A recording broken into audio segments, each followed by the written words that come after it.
Hello, നമസ്കാരം എല്ലാവർക്കും. ഈ വീഡിയോ ഒരു ചെറിയൊരു ടോപ്പിക്കിനെ കുറിച്ച് പറയാൻ വേണ്ടിയിട്ടാണ്. അതായത് ഒരു ഹെൽത്ത് റിലേറ്റഡ് ടോപ്പിക്കാണ്. മീസിൽസ്, അതായത് അഞ്ചാം പനി എന്ന് പറയുമ്പോൾ കുറേ പേർക്കൊക്കെ അറിയായിരിക്കും. ഇപ്പം നമുക്കൊരു ഔട്ട് ബ്രേക്ക് പോലെ സ്പ്രെഡ് ആയിക്കൊണ്ടിരിക്കുകയാണ്. കുറച്ച് പേർക്കൊക്കെ ഇതിനെക്കുറിച്ചൊരു ഐഡിയ ഉള്ളവരായിരിക്കും, അറിയാത്തവർക്ക് വേണ്ടിയിട്ടാണ്. അപ്പം അഞ്ചാം പനി എന്ന് പറഞ്ഞു കഴിഞ്ഞാൽ എന്താണ് എന്നുള്ളത് നമുക്കറിയാം. ഒരു കുട്ടികളിലൊക്കെ കൂടുതലും കണ്ടുവരുന്ന ഒരു സാംക്രമിക രോഗമാണ് മീസിൽസ് അല്ലെങ്കിൽ അഞ്ചാം പനി എന്ന് പറയുന്നത്. ഇത് പാരാമിക്സോ വൈറസ് ഗ്രൂപ്പിൽപ്പെടുന്ന ഒരു വൈറസുകളാണ് ഇത് സ്പ്രെഡ് ചെയ്യുന്നത്. ഈ രോഗത്തിൻ്റെ കാരണം ഇത് രോഗമാണ് നമ്മുടെ ശരീരത്തിലേക്ക് പ്രവേശിച്ചിട്ട് 10-14 ദിവസത്തിനുള്ളിൽ രോഗലക്ഷണങ്ങൾ കണ്ടു തുടങ്ങുന്നു. അത് കഴിഞ്ഞാൽ ഒരു 7 to 10 ദിവസത്തിനുള്ളിൽ, അപ്പോൾ 7 to 10 ദിവസത്തിനുള്ളിൽ നമുക്ക് ഈ രോഗാവസ്ഥ നമ്മളുടെ ശരീരത്തിൽ മൊത്തമായിട്ട് വ്യാപിക്കുകയാണ് ചെയ്യുന്നത്. പിന്നെ എന്ന് പറഞ്ഞാൽ അഞ്ചാം പനി നമ്മളുടെ ശ്വസന വ്യവസ്ഥയാണ് ശരിക്കും നമുക്ക് ബാധിക്കുന്നത്. രോഗത്തിൻ്റെ മറ്റൊരു പേരായ റൂബിയോള എന്ന പദത്തിൻ്റെ അർത്ഥം, അതായത് ചുവന്ന കുത്തുകൾ എന്നതാണ്. തെക്കൻ ജില്ലകളിലൊക്കെ കൂടുതലും മണ്ണൻ, പൊങ്ങൻ, പനി, കരുവൻ എന്നീ പേരുകളിലും, വടക്കൻ ജില്ലകളിൽ കൂടുതലും മണൽ, ചപ്പട്ട എന്നീ പേരുകളിലുമാണ് ഈ രോഗം അറിയപ്പെടുന്നത്. പിന്നെ കൂടുതലായിട്ടും 10-ാം നൂറ്റാണ്ടിലൊരു പേർഷ്യൻ ഫിസിഷ്യനായ റൈസസ് എന്ന ഡോക്ടറാണ് നമുക്ക് ഈ രോഗത്തെക്കുറിച്ച് ആദ്യത്തെ വിശദീകരണം നൽകിയത്. വസൂരിയേക്കാളും ഒരുപാട് ഭയപ്പെടേണ്ട ഒരു രോഗമാണ് മീസിൽസ് അല്ലെങ്കിൽ അഞ്ചാം പനി. വൈറസ് നമ്മുടെ ശരീരത്തിലേക്ക് പ്രവേശിച്ചു കഴിഞ്ഞാൽ എങ്ങനെയാണ് ഇത് രോഗലക്ഷണങ്ങൾ ഉണ്ടാക്കുന്നത് എന്നുള്ളത് നമുക്ക് നോക്കാം. ഇതിൻ്റെ ഫസ്റ്റ് നമ്മൾ പറയുന്നത് എന്താ വെച്ചാൽ, ഇതിൻ്റെ വൈറസ് നമ്മുടെ ശരീരത്തിലേക്ക് കയറി കഴിഞ്ഞാൽ തൊണ്ടയുടെ പിൻഭാഗത്ത്, അതായത് നമ്മളുടെ ശ്വാസകോശത്തിലും തൊണ്ടയുടെ പിൻഭാഗത്തുമാണ് ഈ വൈറസ് പെരുകിയിട്ട് നമുക്ക് അസുഖങ്ങൾ കിട്ടുന്നത്. മെയിനായിട്ട് പറയുന്നത് ചുമ, പനി, അതേപോലെ കണ്ണുകളിലുണ്ടാകുന്ന ചുവപ്പ് നിറം, പിന്നെ നമുക്ക് വെളിച്ചത്തേക്ക് നോക്കാനുള്ള പ്രയാസം, അതേപോലെ പേശി വേദന, മൂക്കൊലിപ്പ്. അപ്പോൾ ഇതിൻ്റെ രോഗലക്ഷണങ്ങൾ എന്തൊക്കെയാണെന്ന് നോക്കാം. ഈ വൈറസ് എങ്ങനെയാണ് സ്പ്രെഡ് ആവുന്നതെന്ന് വെച്ചാൽ, നമ്മളുടെ ശരീരത്തിലേക്ക് വൈറസ് കയറി കഴിഞ്ഞാൽ നമ്മളുടെ തൊണ്ടയുടെ പിൻഭാഗത്തും ശ്വാസകോശത്തിലുമാണ് ഇത് പടർന്ന് വ്യാപിക്കുന്നത്. മെയിനായിട്ട് നമുക്ക് കാണുന്ന രോഗലക്ഷണങ്ങൾ എന്തൊക്കെയാണെന്ന് വെച്ചാൽ, പനി, ചുമ, അതേപോലെ കണ്ണുകളിൽ ഉണ്ടാകുന്ന ചുവപ്പ് നിറം, പിന്നെ വെളിച്ചത്തിലേക്ക് നോക്കുമ്പോൾ നമുക്ക് എന്തെങ്കിലും പ്രയാസം അനുഭവപ്പെടുന്നത്, മൂക്കൊലിപ്പ്, തൊണ്ടവേദന, അതേപോലെ വായ്ക്കകത്ത് ചാര നിറത്തിലും വെള്ള നിറത്തിലുമായിട്ടുള്ള കുരുക്കൾ ഉണ്ടാവുന്നത്, അതേപോലെ വയറിളക്കം, ഛർദി, ഇവയാണ് ഇതിൻ്റെ പ്രൈമറി സിംറ്റംസ്. ഈ രോഗത്തിൻ്റെ സങ്കീർണതകളെക്കുറിച്ച് അറിയാം നമുക്ക്. അതായത് റിസ്ക് ഫാക്ടേഴ്സ് എന്ന് പറയും.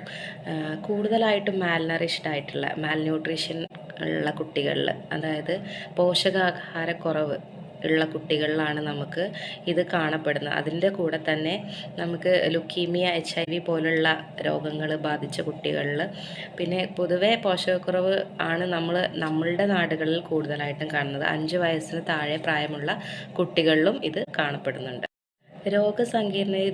സങ്കീർണതയുടെ ഭാഗമായിട്ട് നമ്മളെ ശരീരത്തിലെ ചില ഭാഗങ്ങളിൽ ഉണ്ടാകുന്ന ഇൻഫെക്ഷൻസ്, അതായത് ചെവിയിലുണ്ടാകുന്ന രോഗാണുബാധ, ഇയർ ഇൻഫെക്ഷൻസ് എന്ന് പറയും. അതേപോലെ ബ്രോങ്കൈറ്റിസ് എന്ന് പറഞ്ഞാൽ നമ്മളുടെ ശ്വാസകോശത്തിലുണ്ടാകുന്ന അണുബാധ. അതേപോലെ മിസ്കാരേജ്, നമ്മളുടെ ഗർഭം അലസിപ്പോകുന്ന അവസ്ഥയാണ് മിസ്കാരേജ്. പ്രീടേം ലേബർ, അതായത് ഗർഭകാലം പൂർത്തിയാകുന്നതിന് മുൻപേ പ്രസവിക്കുന്നതാണ് പ്രീടേം ലേബർ. പിന്നെ പ്ലേറ്റ്ലെറ്റിൻ്റെ അളവ് കുറയുന്നത്, അന്ധത പോലുള്ള ബ്ലൈൻഡ്നെസ്, ഗുരുതരമായിട്ടുണ്ടായിരുന്ന വയറിളക്കം, ഇതൊക്കെയാണ് ഇതിൻ്റെ രോഗസങ്കീർണതയുടെ ഭാഗമായിട്ട് നമ്മളുടെ ശരീരത്തിൽ നമുക്ക് വേറെ ഉണ്ടാകുന്ന കാരണങ്ങൾ. പിന്നെ റെയറായിട്ട് നമുക്ക് ചില അസുഖങ്ങൾ ഉണ്ടാവും, അതായത് അപസ്മാരം, എൻസെഫലൈറ്റിസ്, അതായത് തലച്ചോറിലുണ്ടാകുന്ന അണുബാധയാണ് എൻസെഫലൈറ്റിസ് എന്ന് പറയുന്നത്, മഞ്ഞപ്പിത്തം, അതേപോലെ സബക്യൂട്ട് സ്ക്ലെറോസിങ് പാൻ എൻസെഫലോസൈറ്റിസ്, അതും അടുത്തത് നമുക്ക് നോക്കാം എന്തൊക്കെയാണ് ഇതിൻ്റെ ചികിത്സാ രീതികൾ, പ്രതിരോധ മാർഗങ്ങൾ എന്നുള്ളത്. പിന്നെ നമുക്ക് ഫസ്റ്റ് തന്നെ ഇതിൻ്റെ ഈ ലക്ഷണങ്ങൾ കണ്ടു തുടങ്ങുമ്പോൾ ഇതിൻ്റെ രോഗബാധിതരായിട്ടുള്ളവരുമായിട്ടുള്ള ഇടപഴകൽ നമുക്ക് കഴിയുന്നതും ഒഴിവാക്കി നമുക്ക് രോഗത്തെ സംക്രമണം ചെയ്യാം. അതുപോലെ തന്നെ സങ്കീർണത ഒഴിവാക്കാൻ വേണ്ടി നമുക്ക് കൊടുക്കാവുന്ന വേറെ ഒരു കാര്യമാണ് vitamin A administration. Vitamin A prophylaxis നമുക്കറിയാം. നമ്മൾ ചെറിയ കുട്ടികളിൽ നമുക്ക് വാക്സിനേഷൻ്റെ ഷെഡ്യൂളിലുള്ളതാണ് വൈറ്റമിൻ എ.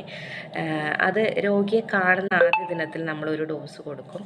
അത് കഴിഞ്ഞിട്ട് പിന്നെ 6 മാസം വരെ പ്രായമുള്ള കുട്ടികളിൽ 50,000 ഇൻ്റർനാഷണൽ യൂണിറ്റാണ് നമ്മൾ 6 മാസം വരെയുള്ള കുട്ടികൾക്ക് കൊടുക്കുന്നത്. അത് കഴിഞ്ഞിട്ട് 6 മന്ത് കഴിഞ്ഞ് 1 ഇയർ 6 മന്ത് ടു 1 ഇയറിൽ നമ്മൾ 1 lakh international unit, 1 year above അതായത് 1 ഇയർ കഴിഞ്ഞിട്ടുള്ളവർക്ക് നമ്മൾ 2 ലക്ഷം ഇൻ്റർനാഷണൽ യൂണിറ്റാണ് നമ്മൾ നൽകുന്നത്. ഇതാണ് വൈറ്റമിൻ എയുടെ ഡോസസ്.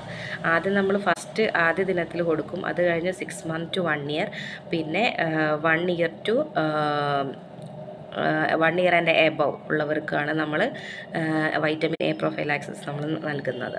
ആൻറ്റി മീസിൽസ് വാക്സിനാണ് നമ്മൾ രോഗപ്രതിരോധത്തിനായിട്ട് കൊടുക്കുന്നത്.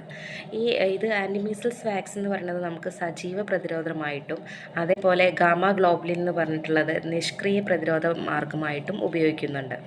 പിന്നെ ഈ വാക്സിൻ എല്ലാം നമുക്ക് 1963 മുതലേ നമുക്ക് ഇവിടെ ലഭ്യമായിട്ടുള്ള വാക്സിനേഷനാണ്.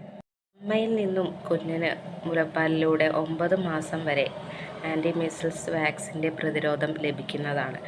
അത് കഴിഞ്ഞ് 9ാം മാസത്തിനു ശേഷം നമ്മൾ പൂർത്തിയായി കഴിഞ്ഞാൽ എല്ലാ കുഞ്ഞിനും നമ്മൾ MR വാക്സിൻ ആദ്യ ഡോസ് നൽകേണ്ടതാണ്.